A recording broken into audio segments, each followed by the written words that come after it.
Assalamualaikum warahmatullahi wabarakatuh. Oke teman-teman, jumpa lagi dengan saya. Kali ini kita akan membahas tentang kepemimpinan Bapak Jokowi selama 10 tahun, yang mana ini adalah dokumentasi saat Presiden Jokowi menerima tamu atau perwakilan tokoh-tokoh adat seluruh Papua di Istana Merdeka, Jakarta.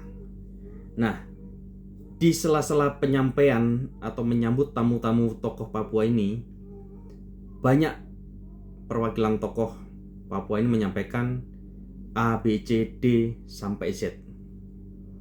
Dari 100% permintaan, 90% dituruti oleh Bapak Jokowi. Luar biasa seorang Bapak Jokowi dihormati oleh seluruh ketua adat Papua, bukan hanya Papua, tapi seluruh tokoh-tokoh masyarakat di Indonesia yang menyayanginya.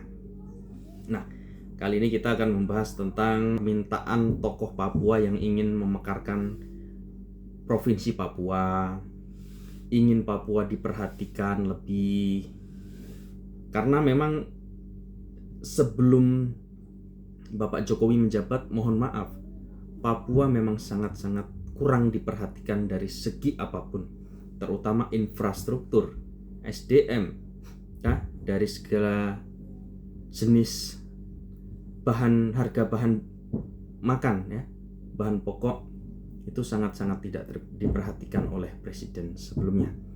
Diperhatikan tapi kurang fokus gitu ya. Di zaman Pak Jokowi lah semua difokuskan. Nah, jadi Bapak Jokowi ini adalah presiden yang sangat sering mengunjungi Papua. Bukan hanya Papua, tapi seluruh perbatasan Indonesia Bapak Jokowi sudah mengunjunginya. Nah, teman-teman, ini adalah video tentang Bapak Jokowi menerima tamu di Istana Negara. Jadi seperti apa? Langsung saja kita simak berikut ini. Bapak Presiden yang kami hormati dan sayangi, terima kasih sudah mengunjungi kami di Papua selama 12 kali. Mari kita berikan aplaus. Izinkan kami dalam waktu singkat dan berbahagia ini berbagi kegelisahan, kecemasan, dan menyampaikan kebutuhan serta beberapa pemikiran ke depan untuk tanah Papua yang lebih baik dengan fokus pada pengembangan sumber daya manusia. Untuk itu, bukakan jalan bagi kami ikut berkontribusi ke bagian lain di Indonesia. Sebelum saya mengakhiri sepatah dua kata atau sambutan ini Bapak Presiden yang kami hormati, saya perlu menyampaikan beberapa hal yang dapat disampaikan oleh rombongan kita yang pada saat ini dari Papua dan Papua Barat, menjadi catatan penting dalam pertemuan pada siang hari ini. Yang pertama, kita minta kepada yang terhormat Bapak Presiden Republik Indonesia untuk adanya pemekaran provinsi 5 wilayah adat di Provinsi Papua dan Papua Barat. Yang kedua, pembentukan Badan Nasional Urusan Tanah Papua. Yang ketiga, penempatan pejabat-pejabat eselon 1 dan 2 di Kementerian dan LPMK. Yang keempat, pembangunan asrama Nusantara di seluruh kota studi dan menjamin keamanan mahasiswa Papua. Yang kelima, usulan revisi Undang-Undang Otsus dalam Prolegnas 2020. Yang keenam, menerbitkan Inpres untuk pengangkatan ASN honorer di tanah Papua. Yang ketujuh, percepatan Palapa Ring Timur Papua. Yang kesembilan, Bapak Presiden mengesahkan Lembaga Adat Perempuan dan Anak Papua. Dan yang terakhir yang saya hormati Bapak Presiden Republik Indonesia. Yang ke-10 adalah membangun Istana Presiden Republik Indonesia di Papua, di ibu kota Provinsi Papua, di kota Jayapura. Ini perlu saya sampaikan kepada Bapak Presiden, saya Ondoafi Abisai Rolo, berkenan dengan pesan almarhum Presiden Republik Indonesia yang pertama. Jangan bilang apa yang diberikan negara kepada saya, tetapi apa yang saya berikan kepada negara.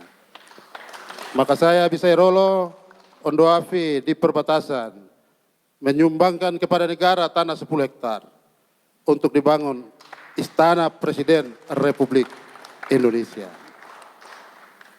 Sehingga perjalanan Bapak Presiden ke Papua dirubah dari berkunjung ke Papua menjadi berkantor di Papua. Dan kalau Bapak Presiden dengan kebijakan memindahkan istana ke Kalimantan, saya juga minta dengan hormat untuk membangun Istana Presiden Republik Indonesia di Papua. Sehingga Bapak Presiden dalam 5 tahun ini yang berkantor pertama di Istana Presiden di Papua. Demikian sambutan singkat kami atas nama para tokoh Papua dan Papua Barat yang hadir hari ini. Terima kasih atas waktu yang disediakan. Demikian yang dapat kami sampaikan. Atas perhatian Bapak Presiden dan seluruh jajaran kementerian, kami ucapkan banyak terima kasih. Assalamualaikum warahmatullahi wabarakatuh. Salam sejahtera bagi kita sekalian. Assalamualaikum warahmatullahi wabarakatuh. Selamat siang, salam sejahtera bagi kita semuanya. Shalom. Yang saya hormati para menteri, kepala BIN, yang saya hormati Ketua Rombongan Bapak Abisai Polo beserta seluruh tokoh adat, tokoh masyarakat, tokoh agama, mahasiswa dari tanah Papua yang siang hari ini hadir di istana. Saya berbicara padanya, tadi yang disampaikan terakhir oleh Pak Abisai Polo tadi betul-betul sangat menyentuh hati saya kira menyentuh hati kita semuanya. Juga perlu saya ulang-ulang di mana-mana bahwa negara kita ini negara besar, betul-betul negara besar. Dalam 5 tahun ini sudah 12 kali ke tanah Papua, baik di Papua Barat maupun di Papua. Tapi saya nggak ngomong ke provinsi lain. Nah, provinsi lain mungkin hanya 2 kali atau 3 kali maksimal, 2 kali atau 3 kali. Ini ke Papua, tapi memang kita harus berbicara apa adanya. Bahwa di provinsi yang lain juga masih banyak yang harus kita kerjakan. Karena memang proses sebuah kemakmuran, proses sebuah kesejahteraan di negara manapun itu ada prosesnya, ada tahapan-tahapannya. Oleh sebab itu setelah infrastruktur ini kita benahi, kita ingin masuk pada tadi yang disampaikan oleh Pak Abisai Polo tadi mengenai pembangunan SDM, itu betul. Sangat diperlukan yang namanya pembangunan SDM. Karena muter-muter kayak apapun, SDM ini menjadi kunci. Tapi saya juga bangga, waktu saya ke California di Amerika, saya bertemu mungkin dengan 12 mahasiswa kita yang dari Papua yang saat itu nemuin saya. Bukan pinter-pinter, sangat pinter-pinter. Banyak kemudian yang bertanya, Pak, ini saya kalau sudah lulus, saya mau kemana? Ya kembali ke tanah Papua, terus saya kerja apa? Ya, itu pertanyaan-pertanyaan seperti itu yang memang tidak hanya oleh anak-anak muda di Papua, tapi juga anak-anak muda di provinsi yang lain. Inilah saya kira pekerjaan besar kita. Tetapi saya siang hari ini, saya membuka ini untuk BUMN dan perusahaan swasta besar yang akan saya paksa,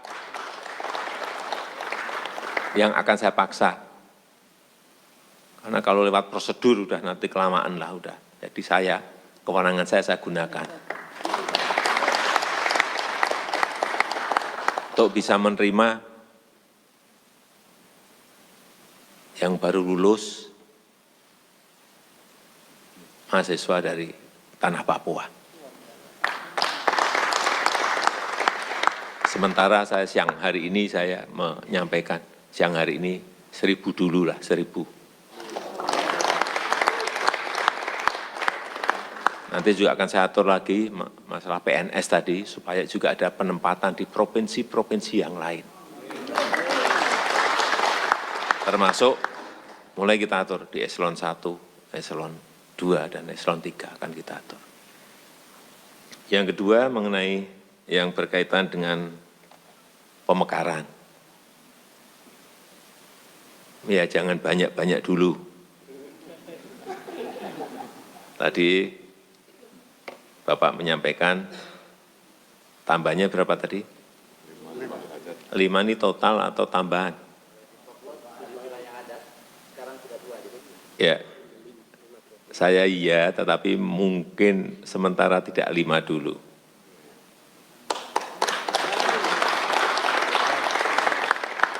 Mungkin kalau enggak 2, 3.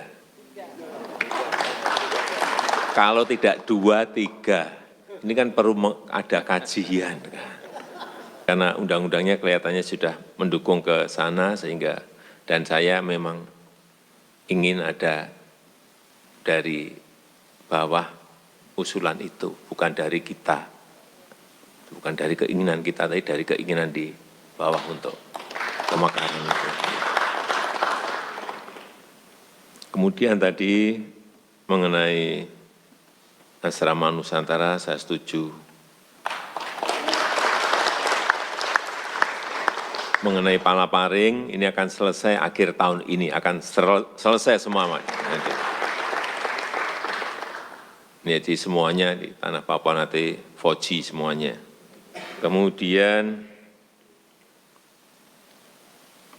apa tadi, lembaga adat untuk perempuan, anak dan perempuan Papua, saya kira ya, silakan dibentuk, saya kira juga bagus. Ini untuk apa? Untuk memberikan akselerasi untuk perlindungan anak dan perempuan di Papua, saya kira silakan. Akan saya dukung. Kemudian yang terakhir mengenai Istana Presiden. Ini yang di sana itu yang sulit kan tanahnya. Ini tanahnya tadi sudah disediakan, benar. 10 hektar gratis. Gratis. Kayunya juga gratis. Kurang lebar. 10 hektar, benar. Sudah ada. Punya Pak Bisa Polo. Oke. Hari ini de jure de facto sudah di. Berarti kalau tadi sampaikan hari ini, de facto sudah diserahkan. Oke. De jure-nya sekarang dibangun. Dan tadi mengenai apa? Badan Nasional untuk urusan Papua. Dan kita coba kita apa? Jajaki apakah memungkinkan atau tidak. Nanti akan saya jawab setelah lewat kajian-kajian. Yeah. Saya kira usulan-usulan tadi sangat sekali, sangat bagus sekali, dan akan segera kita lakukan kajian. Mungkin itu sedikit yang bisa saya sampaikan pada kesempatan yang baik ini. Sekali lagi saya sangat menghargai pertemuan pada siang hari ini, dan saya ini masih mengatur waktu untuk bisa segera ke Papua lagi, tapi juga belum mungkin kalau saya akan berusaha bulan ini untuk ke sana lagi, tapi kalau meleset ya di Oktober lah paling, karena saya ingin meresmikan jembatan Holtekam secepatnya, dan juga jalan-jalan Trans Papua yang sudah diselesaikan oleh Kementerian PU saya akan cek dan juga segera kita resmikan untuk segera bisa digunakan. Saya rasa itu yang bisa saya sampaikan pada kesempatan yang baik ini. Sekali lagi saya mengucapkan terima kasih atas kehadiran Bapak Ibu sekalian, Pak Ketua dan seluruh Ketua dan pimpinan adat, tokoh masyarakat, tokoh agama yang hadir, para mahasiswa. Saya tutup, terima kasih. Assalamualaikum warahmatullahi wabarakatuh. Shalom. Oke, itu tadi ya, Bapak Jokowi 90% mengiyakan atas permintaan-permintaan perwakilan tokoh Papua ini. Ya, sampai-sampai Bapak Jokowi diberi hibah lahan gratis 10 hektar untuk membangun istana, bukan ke Presiden Jokowi tapi ke negara, karena saking cintanya masyarakat Papua agar istana dibangun di Papua. Kalau Bapak Presiden Jokowi memindahkan ibu kota ke Kalimantan, mohon untuk izin Bapak juga membangun istana di Papua agar yang awalnya berkunjung menjadi berkantor. Itu permintaan tokoh-tokoh Papua. Wow, Papua memang benar-benar diperhatikan di saat zaman Pak Jokowi. Makanya masyarakat Papua itu sayang sekali sama Bapak Jokowi. Oke teman-teman, terima kasih yang sudah hadir dan menyimak. Kita buka memori-memori lama ya, memori di mana Bapak Presiden selalu dieluh-eluhkan oleh masyarakat, terutama Papua, karena ngabdi dan memperhatikan pembangunan di sana. Oke, terima kasih. Jumpa lagi dengan saya di video berikutnya. Assalamualaikum warahmatullahi wabarakatuh.